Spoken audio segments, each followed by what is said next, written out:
बिस्मिल्लाहिर्रहमानिर्रहीम। अस्सलाम वालेकुम डियर स्टूडेंट। लास्ट लेक्चर हमने पढ़ा था सिस्टम इंटरनेशनल ऑफ यूनिट्स के बारे में। सिस्टम इंटरनेशनल ऑफ यूनिट्स जो है वो तीन तरह का है। हमने इसको तीन कैटेगरीज में डिवाइड किया था। कौन कौन से? बेस यूनिट्स, ड्राइव्ड यूनिट्स और सप्लीमेंट्री यूनिट्स। कल हमने पढ़ा था बेस यूनिट्स और ड्राइव्ड यूनिट्स के बारे में।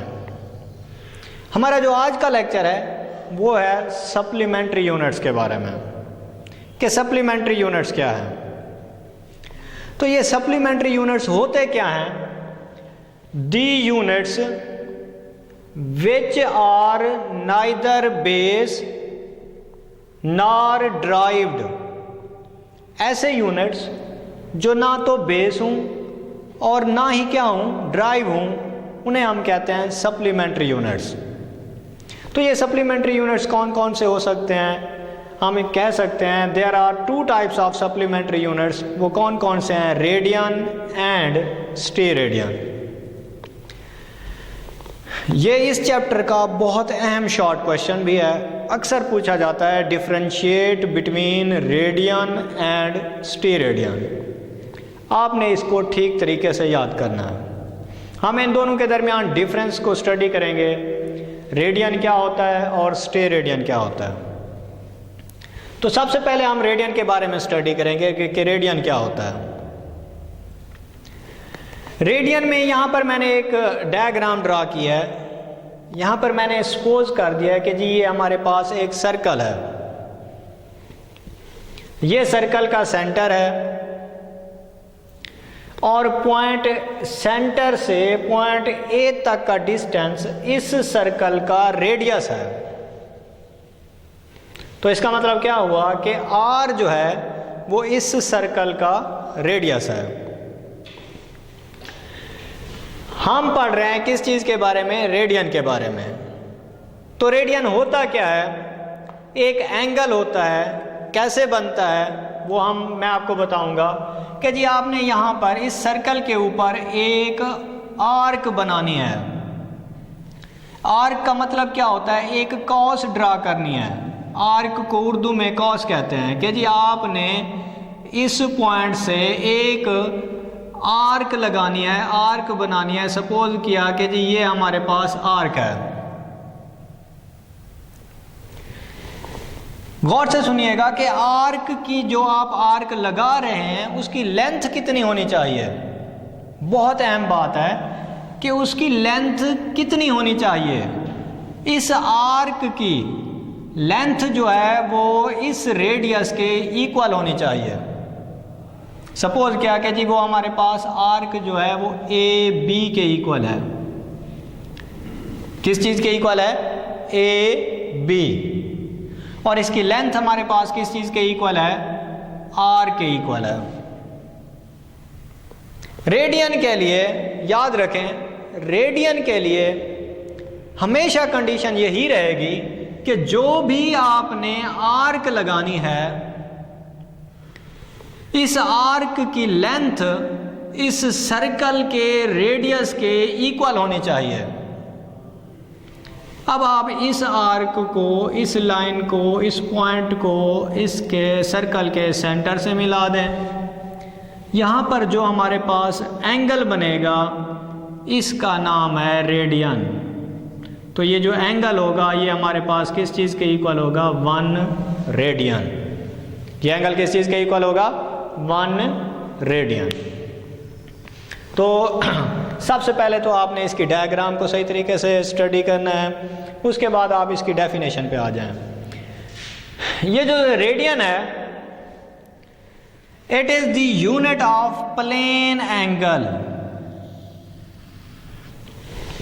It is the unit of plane angle. ये प्लेन एंगल का यूनिट है। कहां पर बना होता है? Made at the centre of circle. Made at the centre of circle. Diagram में देखें ये रेडियन कहां पर बना हुआ है? सेंटर ऑफ सर्कल पे बना हुआ है। किसकी वजह से बना हुआ है? By an arc. By an arc. इस आर्क की वजह से बना हुआ है। अब कंडीशन क्या है, whose length is equal to radius of the circle. अब यहाँ पर देखें, इसकी जो लेंथ है वो किस चीज़ के इक्वल है, आर के इक्वल, और रेडियस ऑफ सर्कल भी किस चीज़ के इक्वल है, आर के इक्वल है। तो आपने ये डेफिनेशन भी याद रखनी है। It is the unit of plane angle.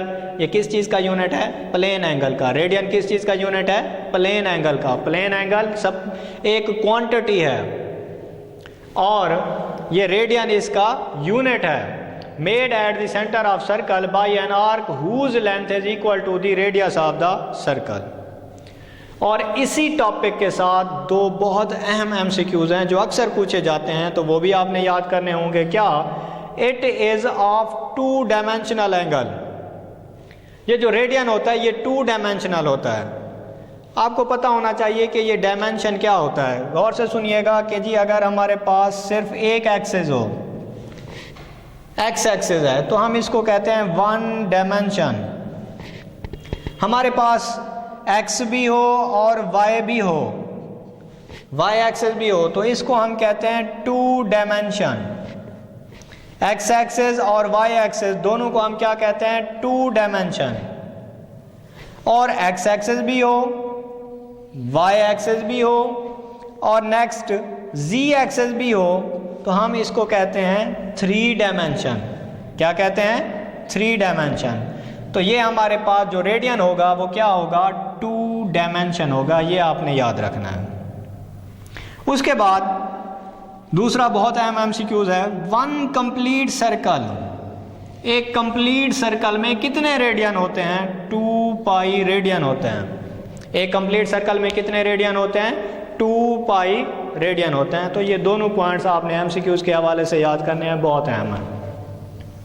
ये तो था हमारे पास रेडियन के बारे में। नेक्स्ट हमारे पास किस चीज़ के बारे में है, स्टे रेडियन।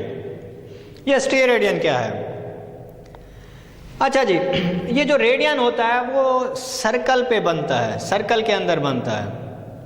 और स्टे रेडियन कहाँ पर बनता है, स्फीयर में बनता है। रेडियन सर्कल में, स्टे रेडियन स्फीयर में। तो आपको कंसेप्ट होना चाहिए कि जी सर्कल क्या होता है और स्फीयर क्या होता है। यहां पर देखिएगा, इससे पहले मैं आपको थोड़ा सा इसके बारे में एक्सप्लेन कर दूं कि जी हमारे पास ये जो 1 रेडियन है वो कैसे आ सकता है, यहां से 1 रेडियन।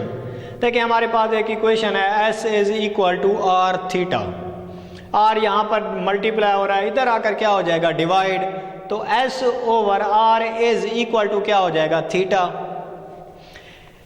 तो मैं इसको, इस इक्वेशन को इस तरह भी लिख सकता हूँ, theta is equal to S over R, और ये हमारे पास क्या है, रेडियन। ये थीटा जो है ये प्लेन एंगल है और ये किस में है, इसका यूनिट क्या है, रेडियन।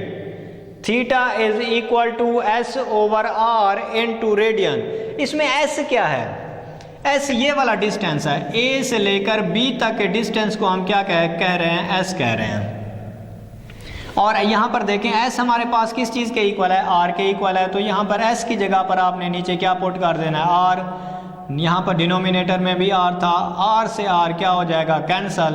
तो हमारे पास बाकी क्या बचेगा, 1 रेडियन। तो ये हमारे पास क्या हो गया, प्लेन एंगल जो है वो किस चीज़ के इक्वल हो गया, 1 रेडियन के इक्वल हो गया। अब मैं आपको बता रहा था कि जी सर्कल और स्फीयर में डिफरेंस क्या है।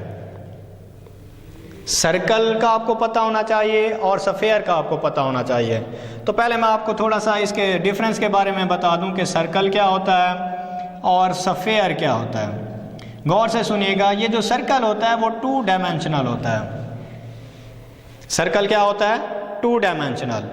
मतलब सर्कल को हम यहाँ पर ड्रा कर सकते हैं, व्हाइट बोर्ड पर क्या कर सकते हैं, ड्रा कर सकते हैं। लेकिन ये जो स्फीयर होता है वो क्या होता है, 3 डायमेंशनल होता है। अगर आप फुटबॉल देखें तो फुटबॉल जो होती है वो 3 डायमेंशनल होती है। हम फुटबॉल को यहाँ पर व्हाइट बोर्ड पर कंसीडर कर सकते हैं लेकिन ड्रा नहीं कर सकते। तो ये डिफरेंस है सर्कल और स्फीयर के अंदर। सर्कल होता है 2 डायमेंशनल और स्फीयर क्या होता है, 3 डायमेंशनल होता है। और अगर सफ़ेयर की आपसे एग्जाम्पल पूछी जाए तो वो हमारे पास क्या है कि जी हम ये कह सकते हैं कि जी जो फुटबॉल होती है वो क्या है, सफ़ेयर की एग्जाम्पल है। अच्छा जी, अब यहाँ पर आते हैं कि सपोज़ किया स्टीरेडियन के अंदर ये हमारे पास एक सफ़ेयर है। इस सफ़ेयर का जो सेंटर है वो हमारे पास O है और ये इसका रेडियस है। हमने ड्रा करना है स्टीरेडियन। तो स्टीरेडियन किस चीज़ के इक्वल होगा? पहली बात तो ये है कि आप यहाँ पर एक सरफेस एरिया कंसीडर करें। किसी भी पॉइंट पर आप क्या करें, सरफेस एरिया कंसीडर करें। ये सरफेस एरिया कितना होना चाहिए? ये हमारे पास इक्वल होना चाहिए R स्क्वायर के। कंडीशन है, तो ये कंडीशन जब तक पूरी नहीं होगी तब तक आप इसको स्टीरेडियन का नाम नहीं देंगे। तो ये हमारे पास आपने क्या करना है, एक सरफेस एरिया ड्रा करना है जो कि किस चीज़ के इक्वल होना चाहिए, R स्क्वायर के इक्वल होना चाहिए।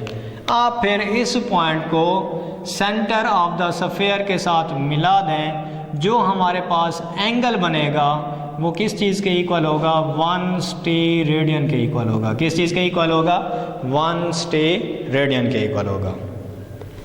तो ये तो हमारे पास डायग्राम के लिहाज से मैंने आपको समझाया है। इसकी हम डेफिनेशन पढ़ते हैं।